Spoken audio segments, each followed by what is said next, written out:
میرے لیے غالب سے وابستگی کی کہانی ایک بڑی طویل کہانی ہے جس کو میں کسی ترتیب میں نہیں لا سکتا۔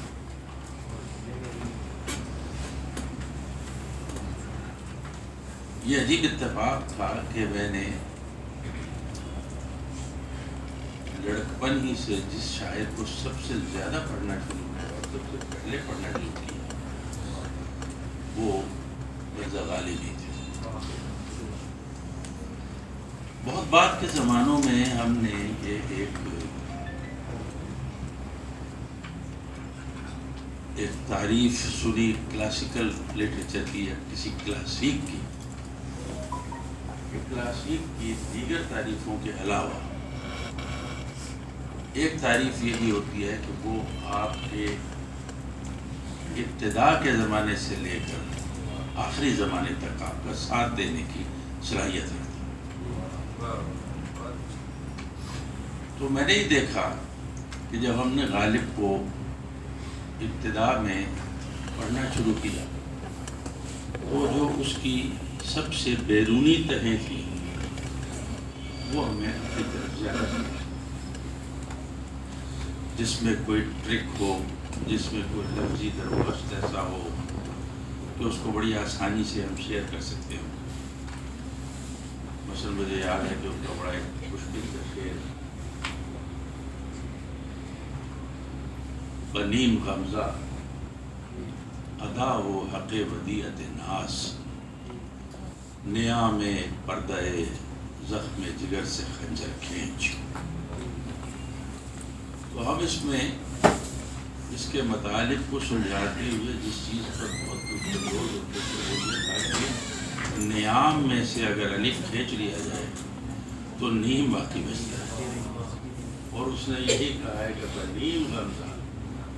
ادا و حق ودیعت ناز، اور نیام پردہ زخم جگر سے خنجر کھینچ، اور الف میں اور خنجر میں جو مناسبت ہے وہ اس نے رکھی ہے۔ یعنی غالب کی جو ادنا ترین سطح ہو سکتی ہے وہ اس وقت ہمارے لیے بہت دلچسپ، یا ایسے ٹرکس جس کے اندر وہ ایک کہبو کرنے کی کیفیت پیدا کر دیتے ہیں۔ رات کے وقت میں پیے ساتھ رفیق کو دیے، آئے وہ یہاں خدا کرے پر نہ کرے خدا کے یوں۔ تو یہ وہی کیفیت ہے جو کہبو کرنی میں ہوتی ہے، ساری بات کہنے کے بعد آپ اس کو الٹ دیں یا اس سے مکر جائیں۔ تو یہ جو اس کے ایکسٹرنلز تھے یہ بھی بڑے اہم تھے، جیسے انہوں نے کہا کہ بہت دنوں میں تغافل نے تیرے پیرا کی، وہ ایک نگاہ کے بظاہر نگاہ سے کم ہے، تو واقعی نگاہ جو ہے وہ نگاہ سے کم بھی ہے۔ تو یہ چیزیں ابتدائی کار میں، لیکن آہستہ آہستہ آہستہ آہستہ جس کا سلسلہ آج تک جاری ہے، جو زندگی کی کے اعماق پر یا اس کی گہرائیوں پر نظر ڈال کر کوئی بات کہنے کا ایک مثل سلیقہ جس کے لیے بڑا درد چاہیے، کیونکہ غالب کا اعلیٰ شعر مجھے بیک وقت ایک سرور بھی عطا کرتا ہے اور ایک حزن بھی عطا کرتا ہے۔ جب بھی میں اس کا یہ شعر پڑھتا ہوں کہ اپنے پہ کر رہا ہوں قیاس اہل دہر، سمجھا ہوں دل پذیر متائے ہنر، تو مجھے جہاں میں مجھے اس میں ایک انجوائمنٹ کا پہلو ملتا ہے وہاں مجھے بہت غمگین بھی ملتا ہے یہ شعر، کیونکہ یہ اہل دل، اہل سخن، اہل فن، اہل کمال کی جو ازلی و ابدی تنہائی ہے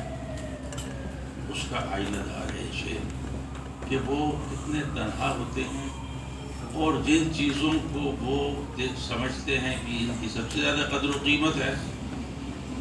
زمانے میں وہ نہیں ہوتی، لیکن وہ قدروں میں کھینچنے خیال زمانہ ان کی کوئی قدر کرے گا، لیکن زمانے میں کوئی اعتبار سے کبھی بھی یہ ظرف نہیں رہا کہ وہ ان غیر معمولی لوگوں کی اس طرح سے قدر کر سکے۔ یہ جیسے ان کا یہ شعر ہے کہ سرمائے گفت نظر میری قیمت یہ ہے کہ رہے اب یعنی یہ بھی مجھے بڑا درد انگیز شعر محسوس ہوتا ہے کہ اعلیٰ درجے کے فن کی اس سے زیادہ کوئی قیمت نہیں کہ کوئی اس کا قدردان ہو۔ مجھے وہ واقعہ یاد آتا ہے کہ کوئی نواب صاحب تھے موسیقی کے، بہت بڑے رمز شناس تھے، ان کے یہاں بہت بڑے استاد ایک گئے، وہ طبلہ نواز تھے، انہوں نے اتنا عمدہ طبلہ بجایا کہ نواب صاحب بعد میں اپنے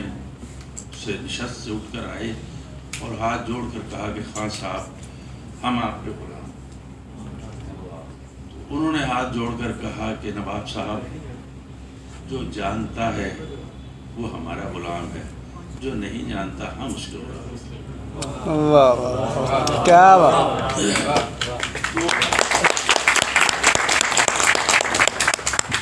یہ کیفیات جب نظر آنی شروع ہوئی تو محسوس کیا کہ خالق کی حقیقی عظمت جو شاید ہم پر کھل رہی ہے آہستہ آہستہ، یہ ہماری زندگی کے آخری سانس تک کھلتی ہی رہے گی، شاید ہم اس کو مکمل طور پہ جذب نہیں کر سکتے۔ لیکن غالب نے اپنے جو فن کی جو ان کی انفرادیت ہو سکتی ہے، یعنی ہمارے یہاں تین بہت بڑے لوگ ہیں، میر ہے اور غالب ہے اور اقبال ہے، اور ہر بڑے آدمی کا یہ خاصہ ہوتا ہے کہ جب آپ اس کو پڑھنے لگتے ہیں تو محسوس ہوتا ہے کہ دوسرے لوگوں کو شاید کبھی آپ نے پڑھا ہی نہیں تھا۔ یعنی اس میں بھی وہ موسیقی کا ایک واقعہ یاد آتا ہے کہ کسی نے بتایا کہ ملکہ روشن آرا بیگم تھی، تو اس سے پہلے کسی استاد نے راگ درباری میں کوئی چیز سنائی،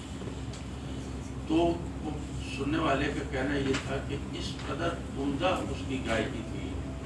کہ معلوم ہوتا تھا کہ در و دیوار سے راگ درباری ہی ٹپک رہا ہے، مگر اس کے فوراً بعد ملکہ روشن آرا کا نام لیا گیا۔ تو ہم سوچنے لگے کہ اب یہ بیگم صاحبہ کیا سنائیں گی، وہ کیسے کا رنگ جمے گا۔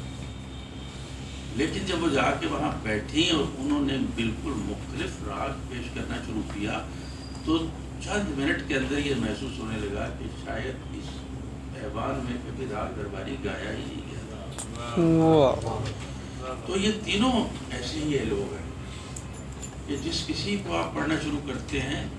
باقی چیزیں آپ کے ذہن سے محو ہو جاتی ہیں، لیکن ایک رف سی بات میرے ذہن میں، یعنی اس کو کوئی کلیہ تو نہیں بنایا جاتا، اس کو کچھ سرسری باتیں ساتھ چھڑاتی ہے، لیکن میں نے یہ محسوس کیا کہ غالب کے اور میر کے فن میں ایک بنیادی فرق ہر شعر میں نہیں لیکن ان کے اعلیٰ اشعار میں یہ ہے کہ غالب کو اس بات پہ شعور ہے کہ لطافت بے کثافت جلوہ پیدا کر نہیں سکتی، چمن زنگار ہے آئینہ باد بہاری کا۔ تو وہ اس بات سے واقف تھے کہ باڈی آئیڈیا کے بغیر صرف ایک کیفیت روحانی جو ہے وہ دوسروں کے ہاتھ میں اتنی آسانی سے نہیں آتی۔ چنانچہ میر کا جو اعلیٰ شعر ہوتا ہے وہ ایتھیریل ہوتا ہے، شبنم کے قطرے کی طرح، جس کی آب و تاب کو آپ برگ گل پر دیکھ سکتے ہیں لیکن اسے ہاتھ میں نہیں اٹھا سکتے، ہاتھ لگاتے ہی وہ معلوم ہے، لیکن اس کی جگہ اگر موتی ہو تو موتی میں باڈی آئیڈیا بھی ہے، وہ آپ کو اس کی آب و تاب دور سے بھی مشغول کرتی ہے اور آپ اسے ہاتھ میں اٹھا بھی سکتے ہیں، کیونکہ اس لطافت میں ایک مخصوص کثافت کی آمیزش کی گئی ہے، اسی لیے کہ اس کے اندر ایک باڈی آئیڈیا بھی پیدا ہو جائے۔ تو میر کے اعلیٰ شعر میں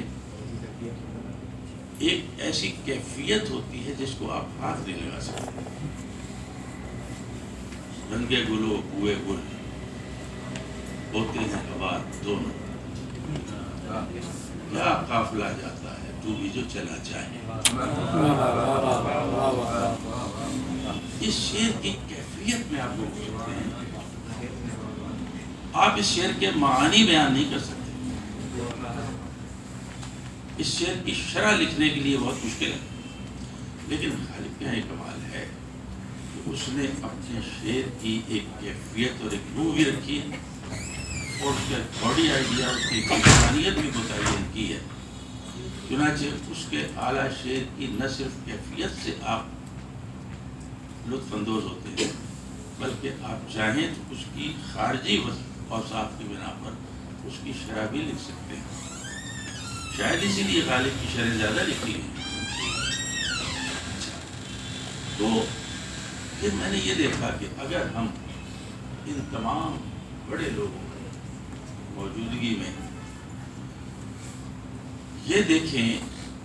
کہ ان کے کمالات جو ہیں اس میں سب سے جامع آدمی کو، تو میرا خیال ہے کہ ہمیں فیصلہ غالب ہی کے حق میں کرنا، کیونکہ غالب بیک وقت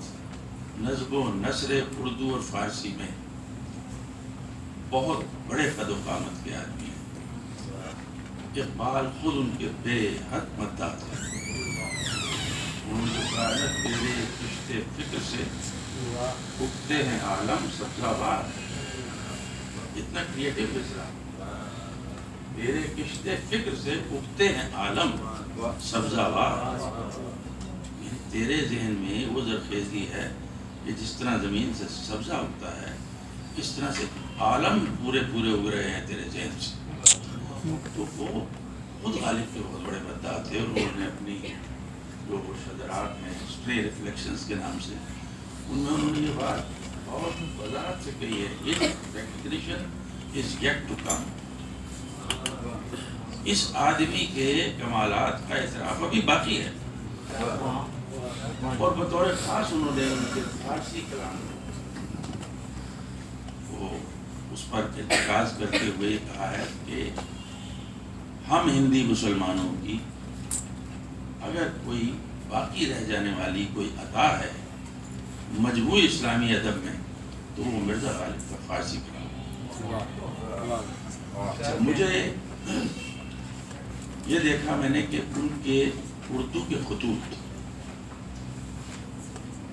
یعنی یہ میری ذاتی رائے ہے، میرے خیال میں اردو کی بہترین نثر مرزا غالب کے خطوط. اس سے اچھی نثر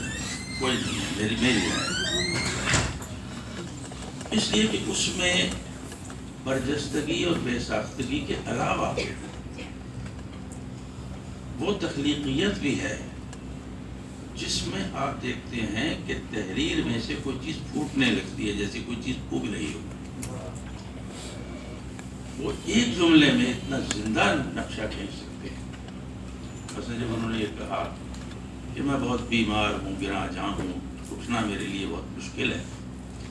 تو انہوں نے کہا کہ اتنی دیر میں اٹھتا ہوں جتنی دیر میں ایک قد آدم دیوار اٹھے. اب یعنی اس میں صرف ظاہری طور پر اس کی گراں جانی ہی صرف نہیں آتی، اس کی باطنی کیفیت یعنی انسان کا ہی پتھر اجاگر ہو جاتا ہے. اور جس طرح سے دیوار کو، ایک قد آدم دیوار کو تعمیر کرنے میں جتنی دیر لگتی ہے، اتنی دیر میں اٹھتا ہوں. ایک خط میں انہوں نے کہیں، مجھے وہ ظاہر ہے اس طرح سب چیزیں تازہ نہیں ہیں ذہن میں میرے، مجھے یاد آتا ہے کسی خط میں انہوں نے یہ بتایا کہ میں بہت بوڑھا ہو گیا ہوں اور نحیف ہو گیا ہوں اور میرے اندر بہت ختم ہو گئی. انہوں نے کچھ ایسی بات لکھی ہے، میں آگ کی گڑیا ہو گیا ہوں. اب یہ ہمارے زمانے میں تو آگ بھی بہت، ہم تو چلتے تھے رستے میں آگ کے پودے ہوتے تھے، اور شاید آپ نے بھی دیکھے ہوں یا جو لوگ گاؤں میں رہتے ہیں انہوں نے دیکھے ہوں.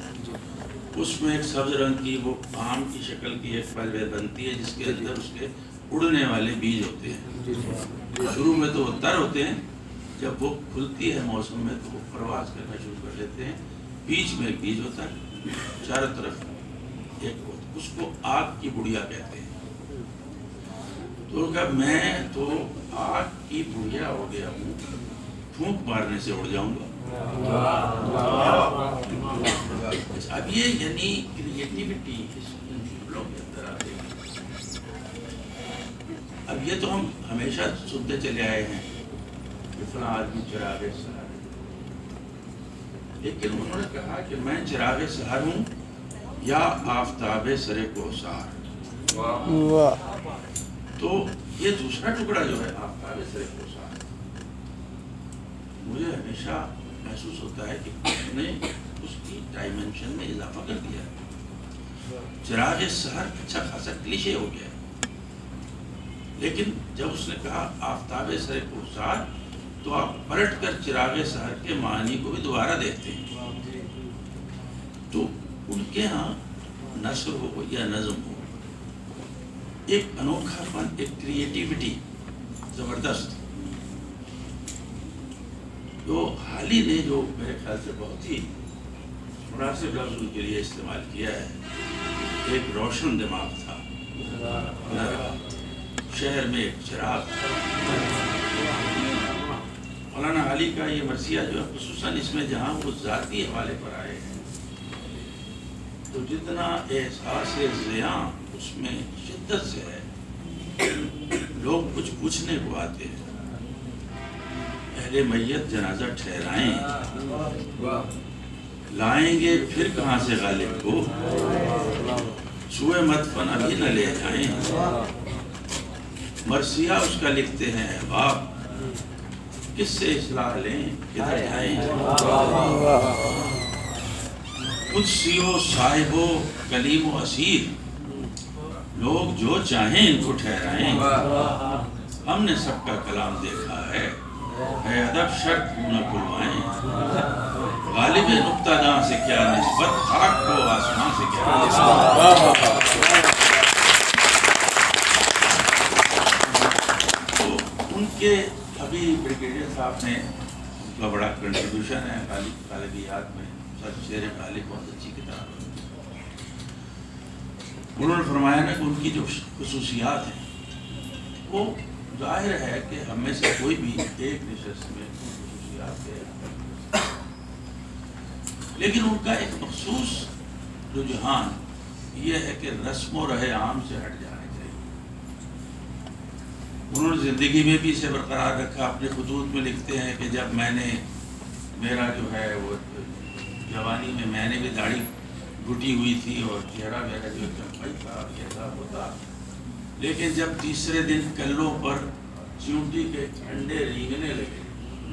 تو ناچار مسی بھی چھوڑ دی اور داڑھی بھی، مگر میں نے جب دلی پر نظر دوڑائی تو دیکھا کہ دھوبی صفا نیچا بند، ہر تمام اہل عرفات، اس کو دیکھو منہ پر داڑھی سر پر بال، تو میں نے اسی روز جس روز داڑھی رکھی بال سر مڑوا دیا تاکہ عوام سے مشابہت کرے۔ یا مثلا جب انہوں نے اپنی کچھ جو تاریخ وفات خود ہی نکالی اور اس سال ان کا انتقال نہیں ہوا، انہوں نے کہا کہ وبا آئی تھی، اس وبائے عام میں مرنا میرے شاید، بعد رفع فساد ہوا دیکھا جائے گا۔ تو یہ چیز ان کے ہاں ہر مضمون کے بارے میں بھی ہے، وہی جو بات ابھی شعر پڑھا جا رہا تھا کہ وہ ہر ایک بات پر کہنا کہ یوں ہوتا تو کیا ہوتا، ہر چیز کو وہ نیچے سے اوپر رکھ کے دیکھتا ہے۔ اور اب دیکھیے مثلا ان کے فارسی کلام میں انہوں نے کہا کہ یہ ایک عام مضمون ہے کہ ہر شخص یہ کہتا ہے کہ میں تو آتش شوق سے جل رہا ہوں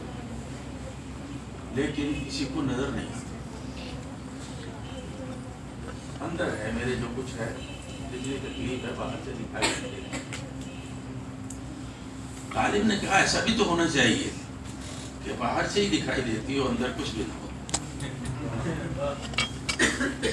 یعنی اب یہ اس کا وہی اپج خاص۔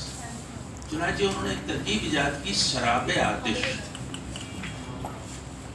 یعنی سراب تو عام ہے کہ پانی نظر آتا ہے اور پانی نہیں ہے، تو آگ نظر آئے اور آگ نہ ہو، تو اس کے لیے انہوں نے شعر میں دیکھیے کتنے انتظامات کمال کے رکھے ہیں. سراب آتشت افسردگی چوں شمع تصویر ہوں، میں شمع تصویر کی طرح اپنی افسردگی کے باعث سراب آتش ہوں. شمع تصویر سراب آتش واقعی ہوتا ہے، جو شمع جل رہی ہے تصویر میں لیکن اس میں آگ نہیں ہے. سراب آتشت افسردگی جو شمع تصویرم فریب عشق بازی میں دہم اہل تماشا رہا. لوگ مجھے عاشق سمجھ رہے ہیں، میں عاشق ہوں، معشوق فریبی ہے میرا. ان کے ہاں یہ رجحان آپ دیکھیں گے کہ ان کی شاعری میں جگہ جگہ ہے کہ جو تسلیم شدہ صورتحال ہوتی ہے اس کو رد کرنا اور اس کے الٹ صورتحال پر اصرار کرنا. مثلا عرفی کا ایک بڑا مشہور شعر ہے، ہم سمندر باش و ہم ماہی کہ در جیہون عشق کوئی دریا سلسبیل و آر دریا آتش است. یعنی سمندر جو ہے وہ خیالی کیڑا ہے یا مخلوق ہے جو آگ میں زندہ رہتی ہے، اور ماہی جو ہے وہ پانی میں زندہ رہتی ہے. تو عرفی نے کہا کہ تمہیں بیک وقت سمندر بھی ہونا چاہیے اور ماہی بھی ہونا چاہیے، کیونکہ یہ جو دریا ہے اس میں روئے دریا سلسبیل، اوپر تو پانی ٹھنڈا چل رہا ہے، کارے دریا آتش است، لیکن اگر تم گہرائی میں جاؤ گے تو وہاں آگ جل رہی ہے، اس لیے تمہیں صرف ماہی نہیں سمندر بھی ہونا چاہیے. تو غالب نے اس پر کہا کہ گشت ہم با مشرب عرفی طرف غالب کے گفت، کہ میں عرفی کے اس مسلک سے اختلاف کر رہا ہوں آج، کہ جس نے یہ کہا تھا کہ کوئی دریا سلسبیل ہو سارے دریا آتش است، کہتے ہیں بے تکلف در بلا بودن بے عزبی میں بلاست. میرا مشاہدہ یہ ہے کہ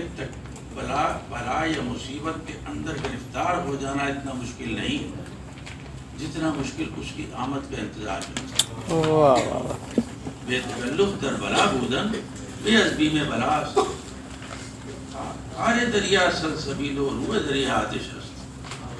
تو اس نے الٹ کے کہا کہ اوپر جو کچھ پانی ہے یہ ہے آگ، تو یہاں سے دکھائی دے رہی ہے، آپ اس کے اندر ہوتا، ہمارے اندر کچھ بھی نہیں. تو یہ ان کی جو رجحانات میں سے. اسی طرح میں یہ دیکھتا ہوں کہ ایک چیز جو میں نے محسوس کیا ہے کہ غالب اپنے آپ کو قبول کرتا ہے، یعنی اس کے کلام میں اس کے دور سے آگے کے دور کی طاقت پائی جاتی ہے. یہ بہت بڑے جو عبقری یا نابغہ ہوتے ہیں ان کے یہاں ہوتی ہے کہ اس کا تفصیلی شعور خود انہیں بھی نہیں ہوتا، لیکن ایک آہٹ ان کے ہاں آپ کو آئندہ بھی سنائی دیتی ہے. مثلا دیکھیے غالب کا یہ شعر ہے، میں جب بھی اس کو پڑھتا ہوں میں بہت تعجب ہوتا ہے مجھے. ہیں زوال آمادہ اجزا آفرینش کے تمام، میرے گردوں ہے چراغ رہ گزارے بعد نہ. اچھا اب یہ بات ایک تو انہوں نے کہی کہ اس دنیا میں جو کچھ بھی ہے، جو چیز بھی پیدا ہوئی ہے وہ زوال کی طرف جا رہی ہے. یہ تو اس زمانے کے فلسفے میں بات موجود تھی، لیکن یہ کہنا کہ میرے گردوں ہے چراغ رہ گزارے بعد نہ، آسمان پر یہ جو سورج نکلتا ہے یہ ایسا ہی ہے جیسے کہ تیز ہوا کے راستے میں کوئی چراغ رکھا ہو کہ اب بجھاؤ اور اب بجھاؤ نہ بجھاؤ. اب آج اگر آپ اسٹرانومی پڑھیں تو پتہ چلتا ہے کہ ٹائم سائنس کا باقاعدہ ایک تذکرہ آتا ہے سائنٹیفک سطح پر کہ سورج بجھ رہے ہیں. ہمارا سورج ہماری زندگیوں میں تو نہیں بجھ رہا، لیکن یہ